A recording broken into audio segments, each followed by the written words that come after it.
সাড়ে 10টার দিকে তাই না, নাতি ছিল ছোট বাচ্চা, তো ওই আম পাড়তে গেছে। তারপর আম পাড়াত গেছে, সাপ দিকে সিলাইতেছে চাচা চাচা অজগর সাপ, কারণ হয়তো সিপাই জলায় দেখছে সাপ, দেখার পর আইসা সেটা বলতেছে চাচা সাপ সাপ। তো ওই সাপ নাম শোনার পরে আমরা আসলাম, আইসা সেটা দেখলাম যে সত্যি অজগর সাপ গাছের ঢালিতে বসে রয়েছে। তারপর হইলো কি আমি ফোন করলাম প্রথমত পুলিশ স্টেশন, তো কোনো রেসপন্স না দেওয়াতে আমি ফায়ার স্টেশনে ফোন করি। ফায়ার স্টেশনে তারা যোগাযোগ করে যে তুমি রেস্কিউ টিমে ফোন করো, ওইখানে সিপাই জলা আছে। তো আমি ওইখানে ফোন করলাম, তারা কিছু সময় আসলো, আসে সেটা রেস্কিউ করলো। তো তাদের সাথে তো দেখলেন আমরাও ছিলাম। কতটুকু সাপটা সেম এরকম 5 থেকে 7 ফুট, তার থেকে বেশি। এই জায়গাটার নাম কি? জায়গার নাম হলো প্রভুরামপুর মাস্টার পাড়া। এই সাপটা কি কাউরে কি কোনো মানে ক্ষতি টতি করছে? না না না, কোনো ক্ষতি করা নেই। এটা কি গাছেই ছিল নাকি না?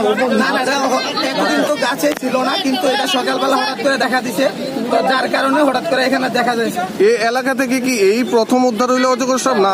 অজগর সাপ এই প্রথম উদ্ধার। এই প্রথম। আপনার নাম? আমার নাম